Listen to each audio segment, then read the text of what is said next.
Hello, everyone. Welcome to Pepperdine's 6th Annual Career Week. My name is Yas Jadali, and I'm the Director of Career Services here at GSCP.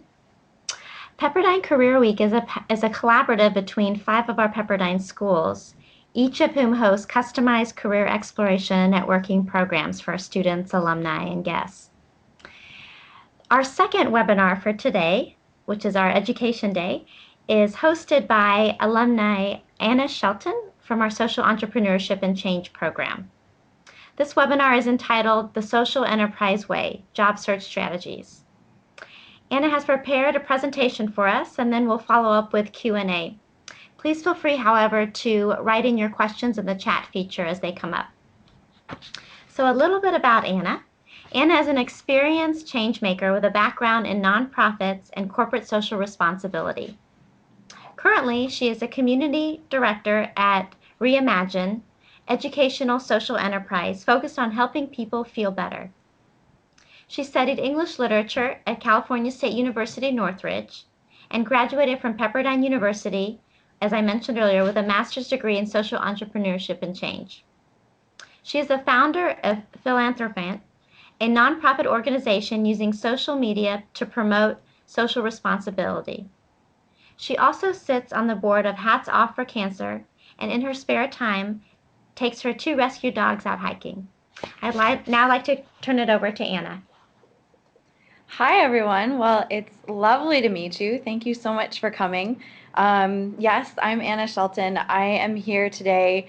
Well, the job search, that's just what everybody wants to know about, right? So that's why I'm here. I know about social enterprises, so that's what I'm going to share with you. And really what I'm going to talk about today are just a few really concrete tips about how to get a job specifically in the social enterprise sector. So a quick disclaimer, I'm going to show you a lot of examples from my personal experience. This isn't because I want you to think that I'm super awesome, it's just because I want to give you some real world examples, and those are the things that I have access to. So great. All right, so hello, this is me. This is a picture of what I look like on a typical workday. No, I'm just kidding. I wish that I looked like that on a typical workday, but this was actually taken on a workday, and I was genuinely this happy. And I show you this because I think that this is the really lovely thing about working at a social enterprise. It's just an authentically enjoyable experience. And I want to be able to help you find that kind of authentically enjoyable work experience. So first, let's talk about what is a social enterprise. And if you're on this call, you probably already know something about social enterprises. But let's just quickly define it first. So I define social enterprise as a for-profit business designed to do good. You can find lots of other definitions out there, but this is my definition. This is what I say when people ask me. There are many, many kinds of social enterprises. There are L3Cs, there are social businesses, there are benefit corporations, also called B corporations, there are flexible purpose corporations. You really don't need to know all of that to get a job. So if you're curious, I'll give you a list of resources at the end where you can find all that information, but for now I'm just going to breeze through that. The best example always is Tom's. Tom's is always the best example of a social enterprise because it's something that people have heard of. So if you say, I want to get a job in social enterprise, and somebody says, you know, they get that blank glassy look and they say, what the heck is a social enterprise? I always talk about Tom's because Tom's is a for-profit business, but it was conceived entirely out of the need to make the world a better place. And I think that that's something everybody can agree on, and so that's always my example. So let me tell you a little bit about what I do. Another example of a social enterprise, one that I happen to love, is this just beautiful little startup called Reimagine. That's where I work. Our ultimate goal, our stated ultimate goal as a company, is to help people feel better by providing tools, skills, and a community that become part of everyday life. And I just think that this is amazing. This is what I come into work every single day to do. It's awesome. And again, I want to help you find a place that you feel awesome going to work every day too. So let's talk a little bit about where we're going in this presentation today. Um, Basically, how do you get a job where you're going to be authentically happy going to work every day? I have a few tips for you, and then I'm going to take questions at the end. My big ideas are in 5 categories. We have preparation, job search, the interview itself, some bonus tips, and then resources. To be perfectly honest, I'm mostly going to talk about prep today because I think that that's the most important work that you can do. And this picture over here is of Blake Mykoski. He's the founder of Tom's Shoes, and this is actually him presenting the commencement speech at Pepperdine's Seaver College just this past graduation in 2013. I thought that was pretty cool. All right, so let's start talking about preparation. This is Pete Carroll. He is the coach of the Seattle Seahawks football team. If you aren't a football fan, if you didn't watch the Super Bowl, they just won the Super Bowl by a landslide. It was kind of an embarrassing game for the poor Broncos. They made the Broncos look like amateurs. And the reason that I bring this up is because Pete Carroll is famous for his practice sessions. And his prep work is what won them the Super Bowl this year. I think prep is so hard. It takes a lot of effort. Nobody ever sees it except for you. But this is the work that really pays off. So this is where I'm going to put in the most time during this presentation. So the first thing to do in your prep work is to be able to know what you do really, really well and be able to define that in just a sentence. So Kobe, I use the example of Kobe because I am a giant basketball fan and I am a giant Lakers fan, even though we're not doing well this year, but we're coming back, don't worry. So Kobe is a really great basketball player. He's really, really good at the shooting guard position. But what he's really, really good at is scoring. That ultimately is what he's really, really good at. So you need to know what it is that you're really good at. And you need to be able to tell an interviewer that in one quick sentence. So let me show you a real world example because we're not all Kobe's. This is Nicole Petrosi. She's great at marketing. She works here with me. She's really good at marketing strategy. But what she's really, really good at is getting advertising firms and PR firms to work together to achieve the key performance indicators that were set by the company, the common indicators. So this is something that's very specific. And if Nicole came into an interview with me and said, I'm good at marketing, but what I really will do for you is bring your advertising vendor and your PR vendor together to work towards your KPIs that you set out as a company, that's somebody that I would hire. So your job is to take what you do well and to be able to define that and then define it further so you've got it into one quick sentence and memorize that. And then you can return to that whenever you're in a networking situation or you're in an interview. You'll have it right there on the top of your head so you can quickly tell someone why they should hire you. I think that this is absolutely important because people, especially in social enterprise, we don't have a lot of time. People need to know quickly what it is that you can bring to the table. And if you can tell them that in one quick sentence, you're going to save yourself a lot of time and effort, and you're going to save them a lot of time and effort. And that's what's going to make them want to hire you. So let's talk about proving it. You need to be able to say what you can do, but you also need to be able to quickly prove what you can do. The thing that I personally do really well is to create virtual niche communities. So I use that as an example here. To prove this, I showed my prospective employers real-time examples from public websites where they could see the interaction within communities that I have personally built. So this is an example of one of those. Now you can find some kind of example that will prove what you can do. If you're an accountant, you can show and obviously quickly explain a spreadsheet that you've created. If you're a lawyer, show a website where you've written the terms and conditions on the bottom left-hand side that nobody reads, but that you spent your hard work to make. Show something that will prove quickly what it is that you're able to do, that interviewer will be able to see and quickly understand what it is that you're going to bring to the team. So that brings me to my next example. The next thing I want you to do is to be visible. Again, the people who are looking to hire, they just don't have a lot of time. They're going through literally hundreds of resumes. I think that the average right now is 118 resumes per job. So per job listing. So if they like you, if they like your resume, the first thing that they're going to do is Google you. That's the first thing that I do. And instead of letting the random search results define who you are, the best thing that you can do is to put your own best foot forward. So this is an example of a portfolio website of a really excellent copywriter that I've worked with. The website really quickly shows off her ad work. It shows her experience, it shows a little bit of personality, and it shows how to contact her. Let me show you this website real quick. I'm going to actually share my screen with you.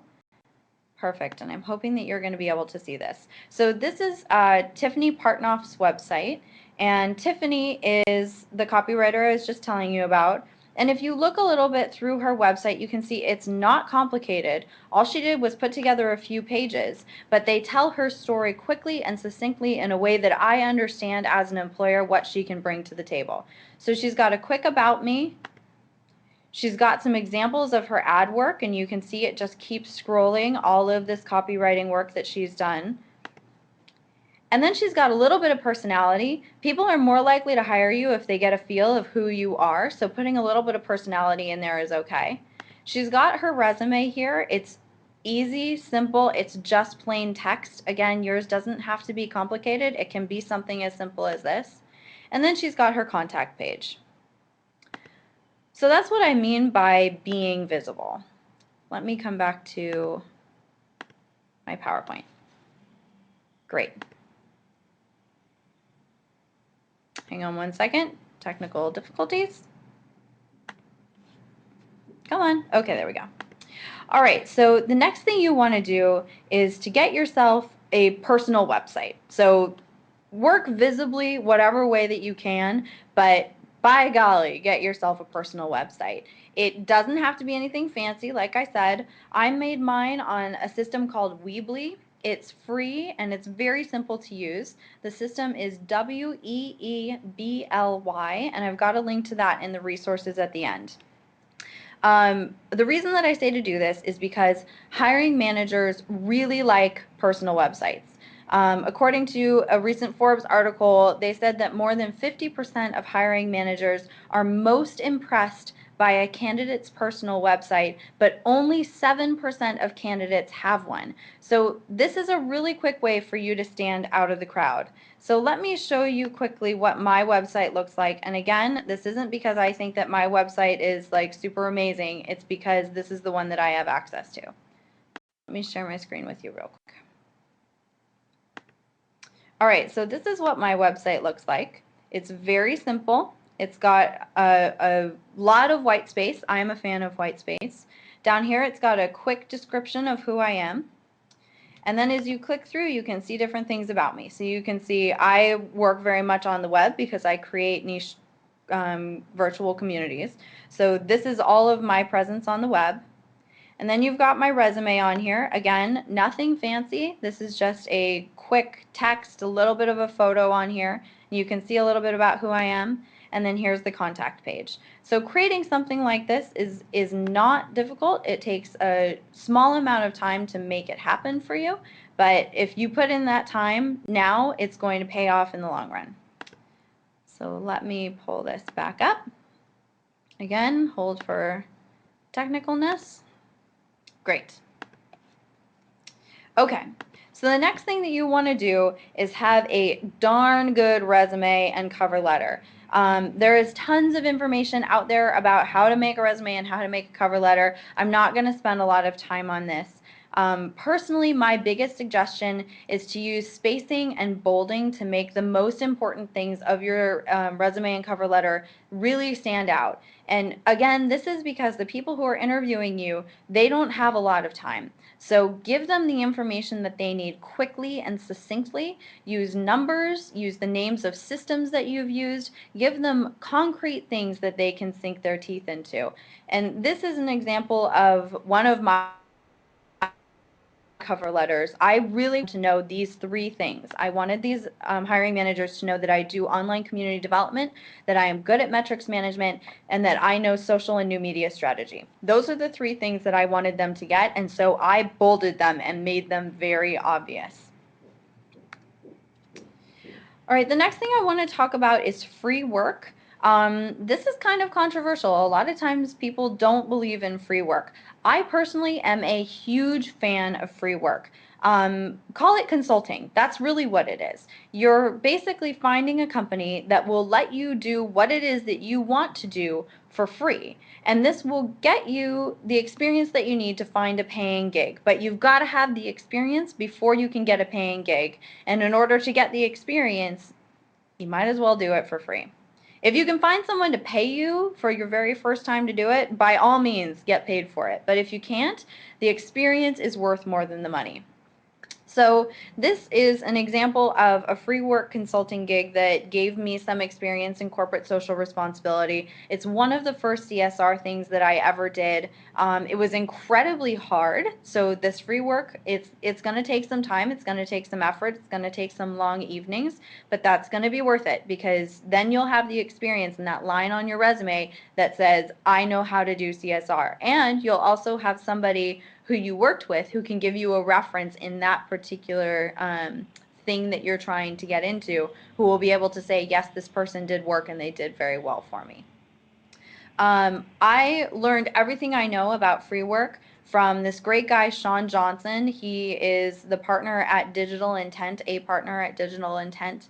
He has a really good article on why free work is so worthwhile. I learned all of this from him, so I'm going to pass that along to you, and I've got the link to that article at the end in my resources.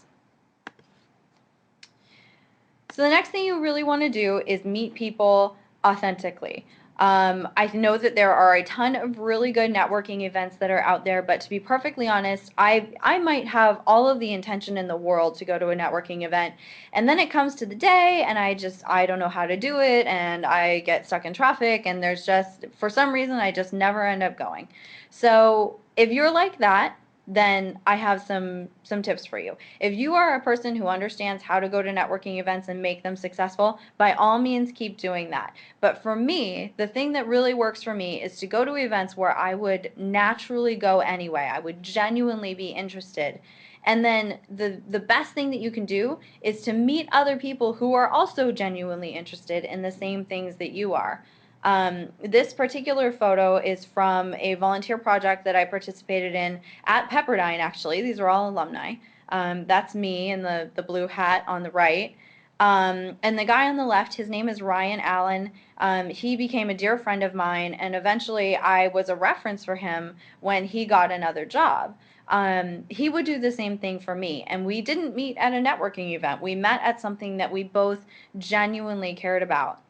So my suggestion is to find groups who have that same thing that you genuinely care about, and to develop your network from there. And I have a couple of suggestions for you. I personally really enjoy the Hub. There is a Hub chapter.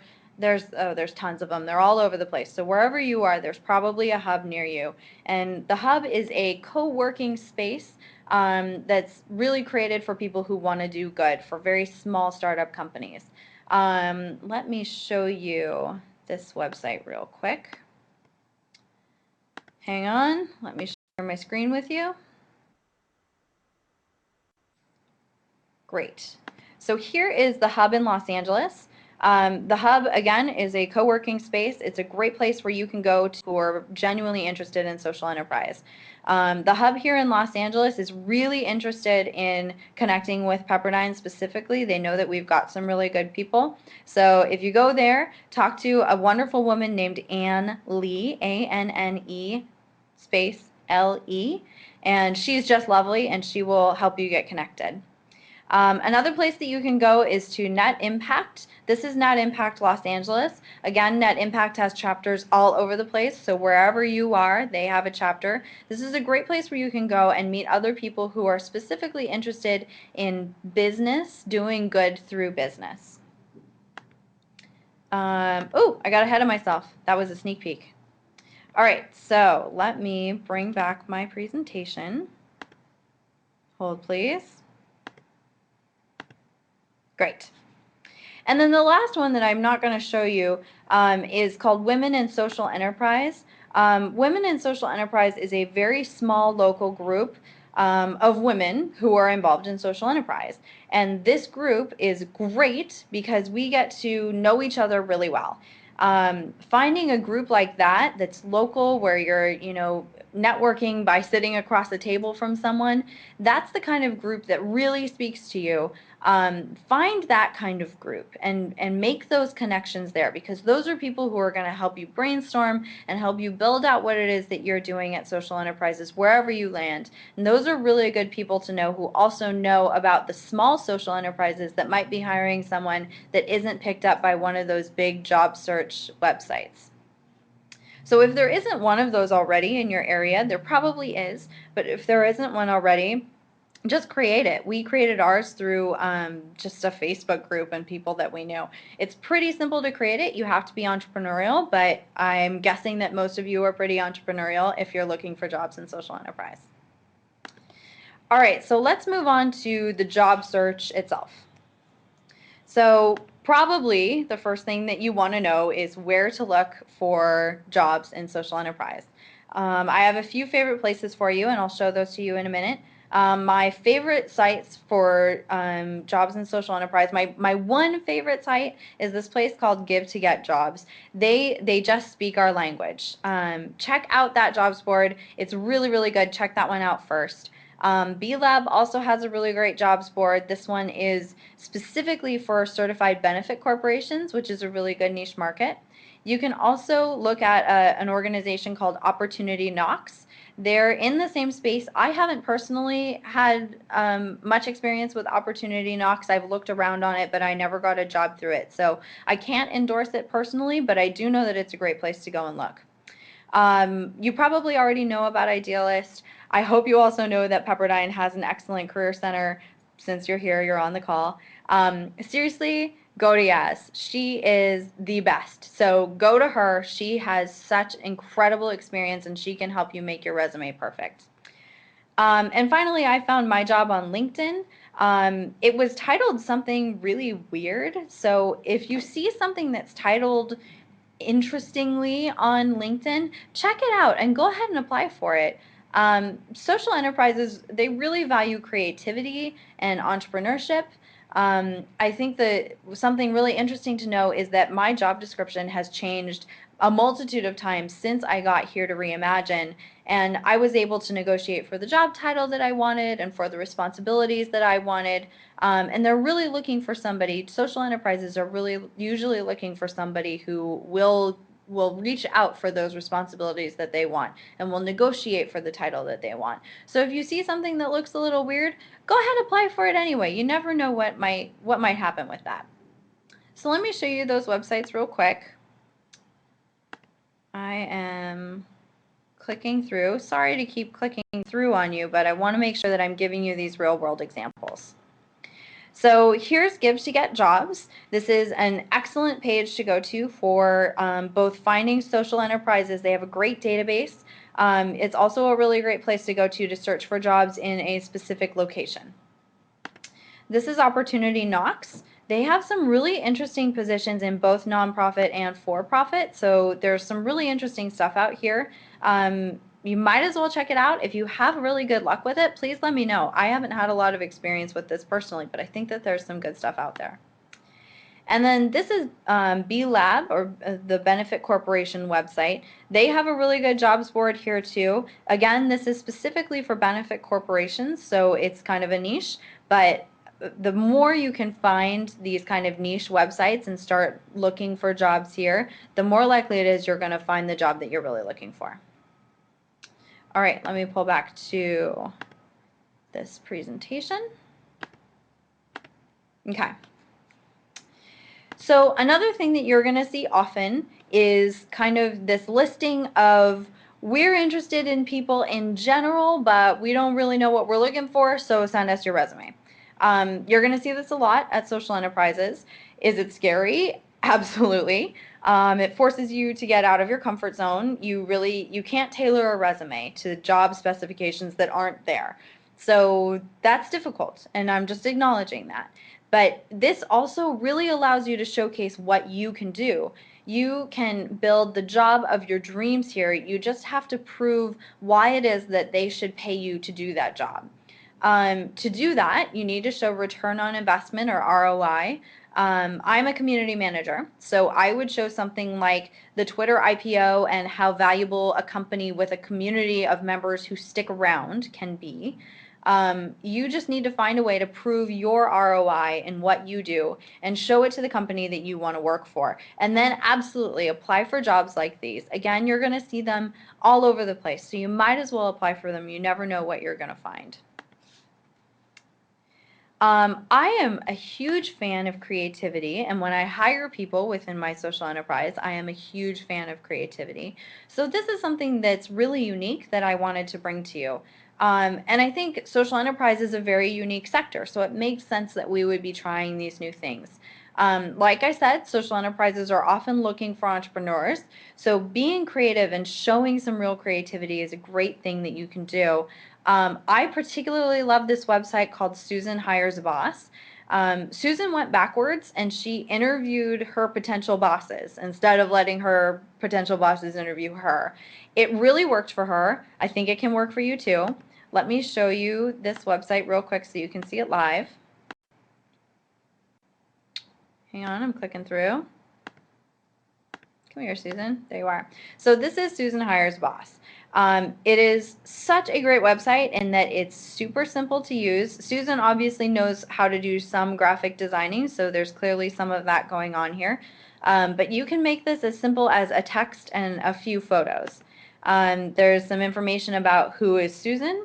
There's some information about how you can apply to be Susan's boss. She's got a blog. She's clearly got some personality going on here. So you can see a little bit about who Susan is and what kind of a job Susan would be really good at. I thought this was an incredibly creative way to go about the job process. If you maybe are stuck and you've been trying to interview for a long time and you just haven't been able to get anything, maybe try something out of the box like that. You never know. It might work for you too.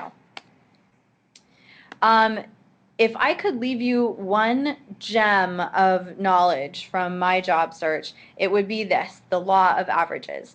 The best advice that I can give you is to know your personal averages, and they're going to be different for everybody. I used a spreadsheet to track all of the jobs that I applied for.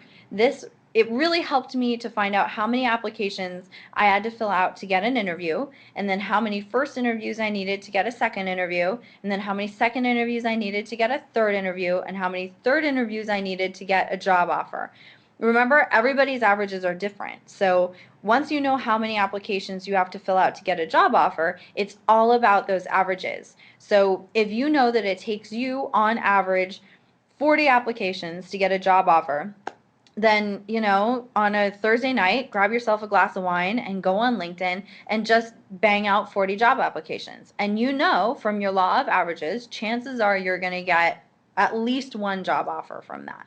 So that is my one kernel of wisdom that I would suggest to you, is to keep yourself organized, because sometimes you can just feel like you're drowning in the job search, and this will really help you hone in and see all of the work that you have put in, because this is hard work. It's not something anybody's paying you for, but it's something you pay into yourself, and you might as well do it the way that you would do it for someone who was paying you, because you yourself, you're the most important part of this.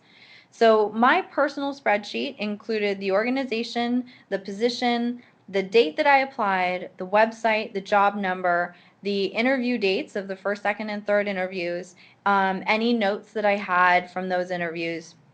And this is actually a screenshot of my personal spreadsheet. So you're getting the real thing here. Again, yours is going to be different, so tailor it to you, but this is what I did. This is what worked for me.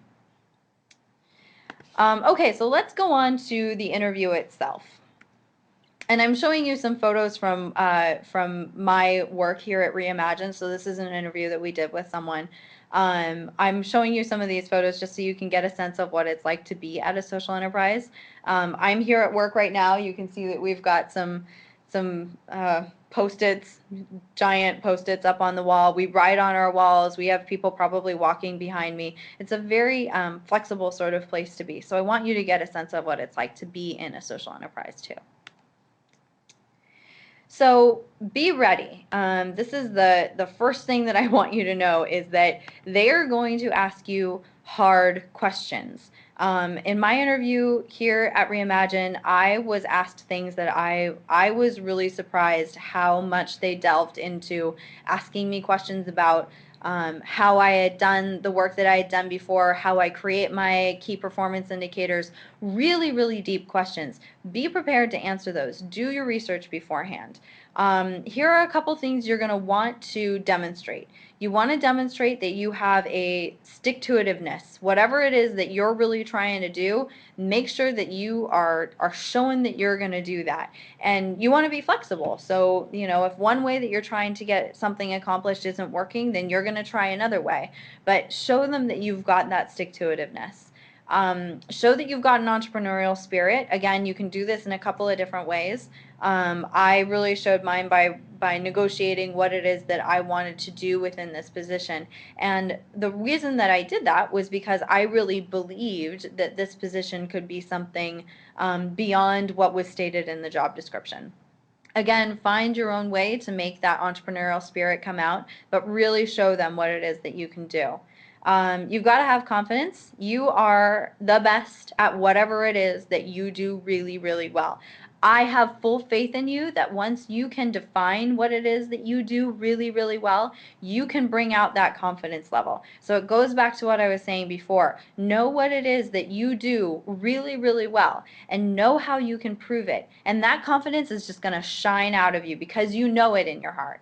And then the last thing you want to do is just be able to back it up, be able to prove it somehow, whether that's with a live website or you bring in, like I said, some spreadsheets, whatever it is that you do, be able to prove that you know how to back it up. So here's kind of how you do some of those things. You're going to want to figure out what it is that they need. What does this social enterprise really need? And it may not be the thing that they have in the job description. Maybe it's a social enterprise that is saying that they need a brand ambassador, but really what they need is to completely redo the way that they're doing their marketing. Don't be afraid to say that. If that's something that they really need, then they're going to need somebody who has the insight and the ability to tell them that. They might already know it, and then you're already in connection with them. You're already saying something that they believe themselves. If it's not something that they already know, they're going to think twice about it after talking to you. You're going to want to prove that you can do it. Again, find a way that you can prove that you know how to do this thing and you've done it before. And then show them why it's worth it to pay you. The thing to remember is that at these social enterprises, a lot of times they're startups. They don't have a ton of money. They really want to get the ROI from you. And they are willing to pay you what it is that you're worth as long as you're really worth it. So show them why it is that you're worth being paid what you want them to pay you. To the right here, I've got an actual job that's available right now. This is from the Hub Los Angeles. And I just want to go through this a little bit. And of course, I didn't bring my glasses, so it's really small to me. But basically what you want to do is figure out what it is exactly that this job is looking for. So for me, this job is really looking for kind of the right vibe for their members. I can tell that they love and admire their members. I can tell that they care a lot about how their members are treated. And I can tell that this place has a really fun, witty vibe, very friendly. And so if I was applying to this job, I would make sure to talk about how creating the right vibe for those members, how I would do that. And I would also really talk like they're talking. They're using the word love. They're using conjunctions. So I would talk like they do. When I get into the interview, I would say, I love my members. I would talk about how I would really create a space that our members felt engaged and fulfilled and brighter by coming to it. So that's the way that I would approach this specific job. And I'm going to get into a couple of other jobs here so I can give you some more real world examples. I'm all about the real world examples. But something that I want to leave you with is to know your three. And this is kind of an ish. Know three-ish things that you want to get across in that interview. You want to say them succinctly, and you want to be able to back them up. I know I keep saying this, but these people, they don't have a lot of time. So tell them what it is you want to tell them. Tell it to them succinctly, and be able to back it up. Be able to prove it. So the way that I would do this, and again, tailor it for you, but the way I would do this, I would say, I can build a thriving virtual community by creating genuine relationships and foolproof systems. And then I back it up. I say, at the Red Cross, I created automated self-serve systems for our volunteers to log their hours, and we instituted monthly Skype calls to give each other kudos. So there, I'm telling them in one sentence what it is that I can do for them, and I'm telling them how I did it for another company. So they already can see, oh, she's done this before, she knows what she's doing, and she can tell me really quickly what it is that she's going to bring to the company. Again, tailor it for you, but that's how I do it. So let's look at some real jobs. And I'm going to pull these up again in my screen. Perfect. Okay, so let's look at some real jobs. So I will give you these resources later. Hang on. Okay, so here's a real job with a company called Samasource.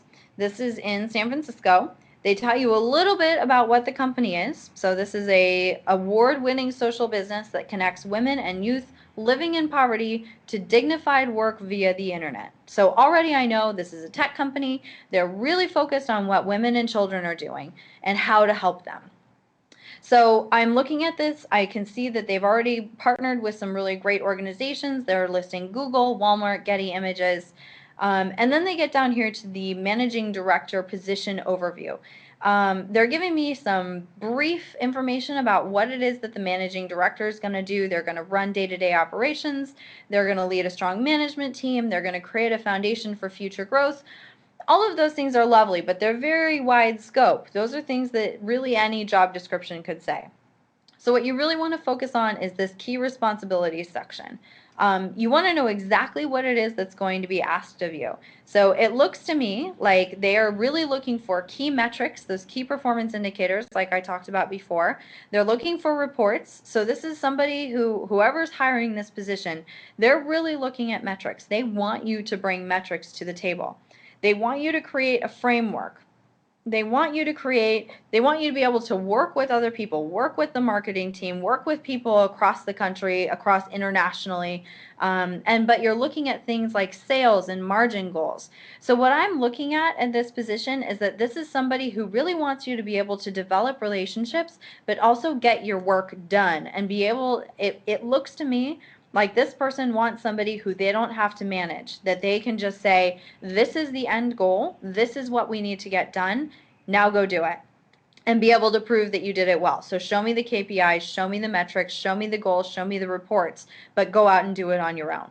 So the way that I would approach this position if I was going to apply for it, I would show some examples of reports that I've done at other companies. I would even maybe build a example of a kind of report that I would build for them and just show them, maybe it's just 2 pages of, if I was going to be working with your company, these are some KPIs that I would be looking at, and bring that into the interview with you and say, these are some things that I got just based on your website and the job description that you posted.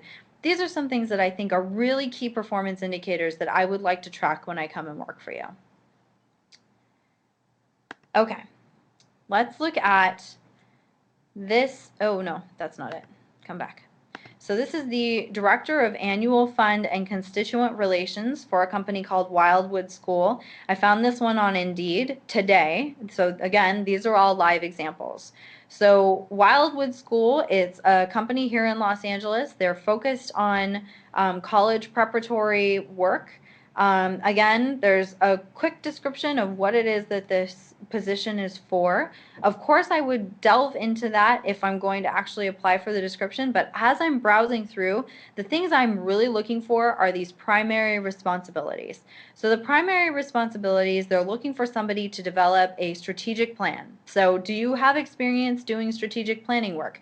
If you do, bring an example of that with you to the interview, or even send it to them beforehand and say, this is an example of something that I've done.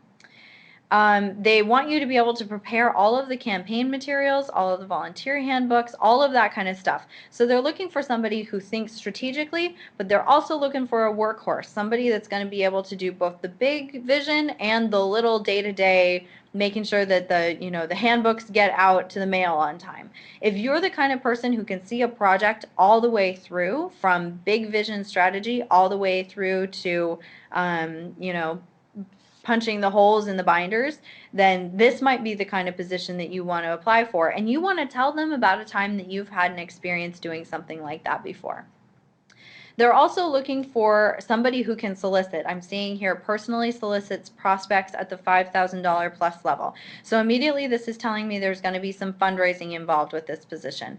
If I know how to do fundraising, great. I want to be able to bring them that experience and say, I'm comfortable with soliciting gifts from this level to this level, and I have experience using the Razor's Edge database and the Salesforce database. Bring them really concrete things that you know how to do. All right, I'm just going to show you one more example. This is something that I found from Give to Get Jobs. This is a really great company, actually. It's called Jenny's Ice Cream, or Jenny's Splendid Ice Creams. I have just fallen in love with this company today. I just found it. So they have a few positions open, but one of their positions is for this full and or part-time brand ambassador.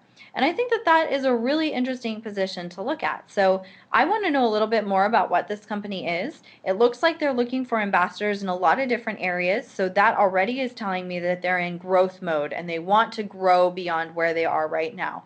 That tells me that even if I start as a brand ambassador, as a part-time person, if they're in growth mode, there's a chance that I could really build out what I do here and go from that part-time brand ambassador all the way to a full-time person, all the way to maybe a partner within the company. It looks like there's a lot of possibilities here.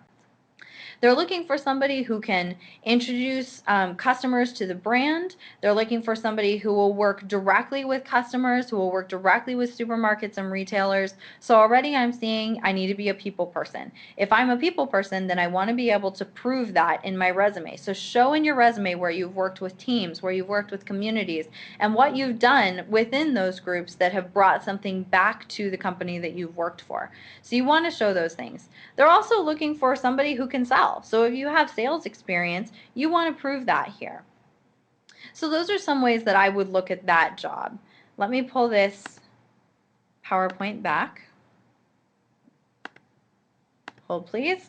Okay. All right, so those are some real world examples, and I want to be able to show you those quickly so that you can kind of see, how I would approach something that's actually out in the job market right now today. I have a couple of bonus tips for you. I am not the end-all be-all when it comes to getting a job in social enterprise. There are so many kinds of social enterprise, and there's so many different ways to approach that. So I brought in 3 of my fellow waves to give you their perspectives. The first one comes from Kamar Chaffee. She works at a company called Mission Edge San Diego. Her job there is to facilitate innovation, growth, and impact. If that doesn't say social enterprise, I don't know what does. So her advice is to change up your resume. If you're having trouble getting your resume out to people or getting responses from your resume, change it up. And Kamar says that she put pictures on hers and she wasn't sure how that would go, but that she got a ton of positive responses. You can always do something that's different from the norm. So the thing that I get from what Kamar is saying here is that you've got to know what's working for you and what's not working for you. Again, going back to your spreadsheet of averages, if you have one resume that you're sending out and you're seeing that your averages are way off what they should be, try sending out a different resume. Try sending some pictures. Send 10 resumes with pictures on them and see if your averages change. It's a really quick way for you to know what's working and what's not working. All right, this next person is Virginia Groves.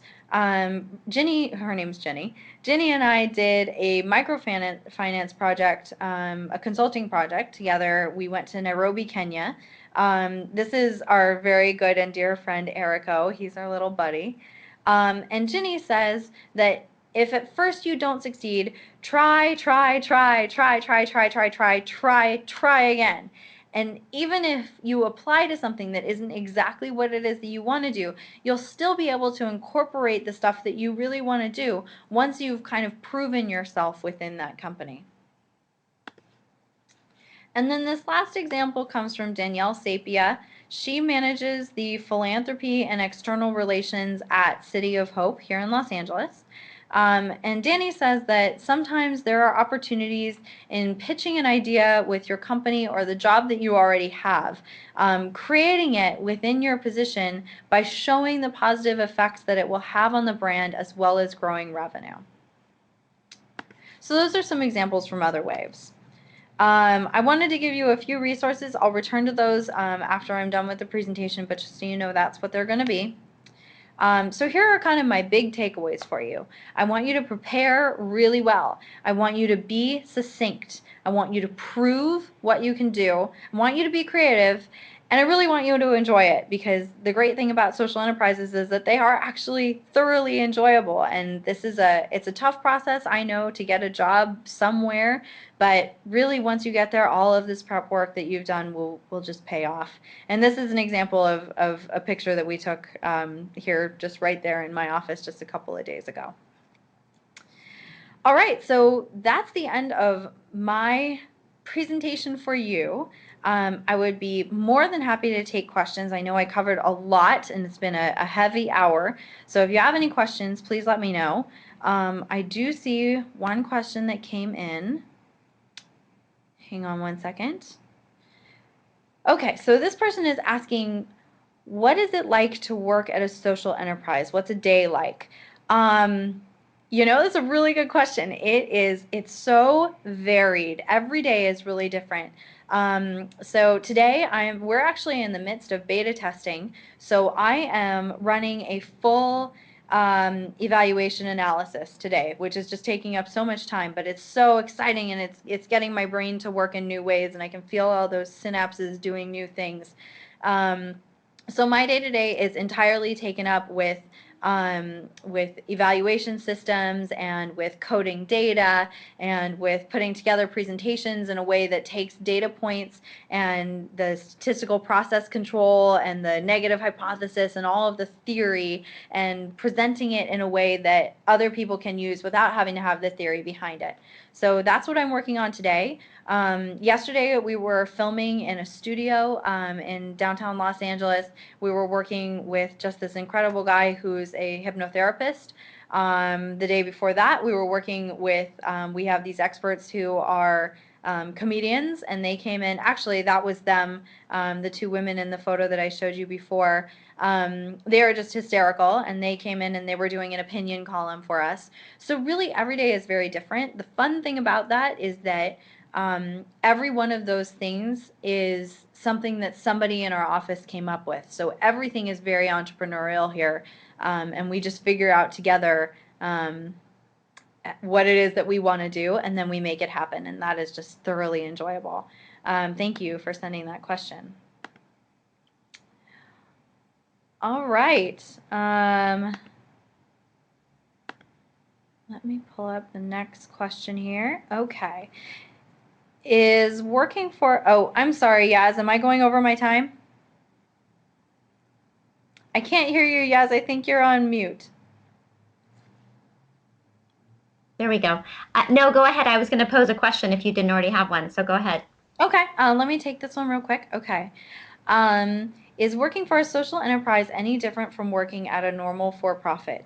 Yes, it's very different, because our whole goal is to do something good. So that's our focus.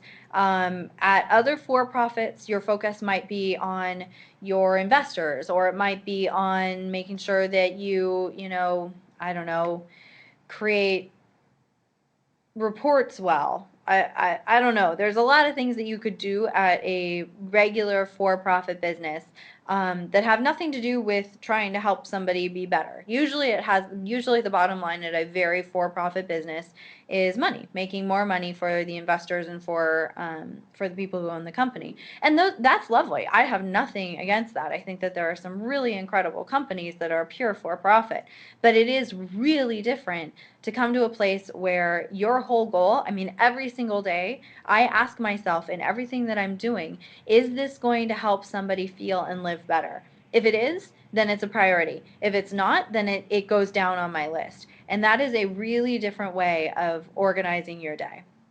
Thanks. That's a good question. Yes, what was your question?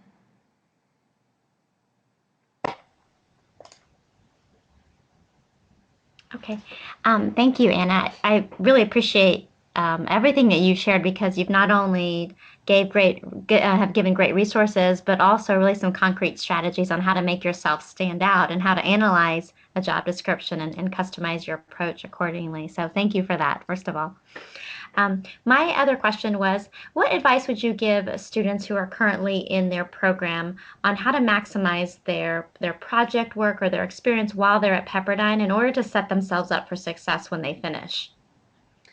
Boy, that's a really good question. I think that the best thing that I was able to do when I was a student was to take projects on a very project by project basis. So I've had some students ask me, um, would it be beneficial for me to take on a full-time job while I'm doing my coursework?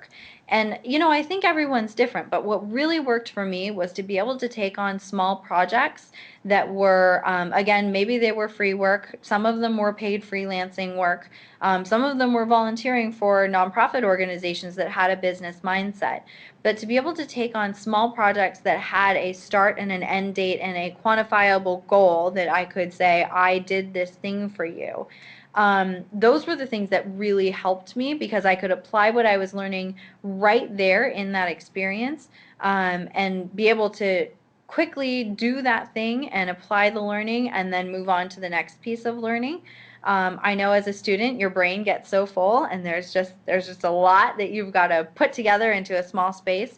So being able to do it on a project by project basis was really the best way of learning for me. I did a project in my very last semester that was on evaluation, and that was really key actually, to me learning how to do this thing that I just described I'm doing today. So it's really interesting how the little projects that you do during school, right now they might seem like they're just totally this weird thing that your professor came up with out of thin air, but actually they're things that you're going to be using out there in everyday real life. So it's worth it to try and create those little projects for yourself so you can really delve in and get the practitioner experience as well as the theoretical experience. Great, thank you. Great advice. I did have another question that came in. The question is, do you have any advice for someone who is switching career paths and may not have a lot of experience in the new field you're looking into? Ah, that's such a good question. Yeah, I do. I think that there's two things that you can do. One is free work that I've already talked about. Again, I am a big fan of free work. I think that you should do consulting, whether it's paid or free. By all means, take it free or take it paid if you can get it paid. But either way, get yourself some consulting experience in that field that you want to get into. The other thing is that you can usually find experience, especially if you're really interested in doing something in this other sector. Chances are you've already had some pieces of experience within whatever it is that you're doing now that will translate over. So, like to keep using this evaluation example, I did my evaluation while I was working at a nonprofit. Now, that the nonprofit and the for-profit worlds are really different. In some ways they're the same, but they're really different. And the work that I did at the nonprofit, a lot of it didn't transfer over, but some of it, like this evaluation project that I did, that really does transfer over. And so in my resume, I really highlighted those things that transferred over well. So I highlighted the key performance indicators and how well I reached those goals or didn't reach those goals. And I really tailored the resume based on the experience that I had that would transfer over well. So if you have experience that is, something that you did at a different sector, but is something that you think could really transfer well into this social enterprise sector, by all means, put that onto your resume and explain it in your cover letter and say, I did this great thing and it was so useful where I did it, and this is why I think it would be useful for you too. And I think that that'll really get you far. Great, All thank you. right. Yas, my little chat thing has gone down. So if there's more things that people have sent in, please tell me. Okay. Oh, I think that was the last question I had. I think you Great. provided a lot of great information that people can take with them and apply. And is it okay? And I have had some requests for those who are interested in the PowerPoint. Is it okay if I share? Let me give you, because some of this is proprietary information, let me give you a separate resources page. So I'll just send that resources page to you, yes, and then you can send it to anybody. And this is my contact information. So if you have specific questions and you want to reach out to me, you're more than welcome to. This is how you can reach me. Great. And specifically, it was the links. So even if you just sent the links, that would be helpful that someone can follow up on and check out those resources. Perfect. More than happy to. Great. Thank you so much. Yeah. Well, thank you so much, Anna, for taking the time to speak to our students and alumni. Your presentation was really rich in terms of knowledge and personal examples, and also very motivating and inspiring as well. It's clear that you love the work that you do, and just appreciate you taking the time to help others find or to refine the work that they love to do. So thank you. Wonderful. Thank you And so much, everyone. It's been a treat to be here. I really appreciate it. And I just have to tell you, best of luck to you. I can't wait to see you over here in the social enterprise sector. great. And for those of you who are interested in attending other events for Career Week at GSEP this is our Education Career Day. And so at 2 o'clock, we do have a webinar on paving your way to becoming an adjunct professor. So you're welcome to attend that webinar. And then in the afternoon at 3 o'clock, we have a live session at West LA called The Cultural Way. And that is really helping you be able to respond to culturally sensitive questions in the interview and being culturally aware and sensitive on the job as well too. And that's going to be facilitated by one of our psychology faculty, Dr. Dale Rowe. Then at 5 o'clock, we have another live session at West LA called The Teacher Way, the principal scoop in finding a job. So that'll be an opportunity for K through 12 teachers to really hear straight from principals what they look for when they hire teacher candidates. So thank you all, and hope you enjoy the rest of Career Week. Bye-bye.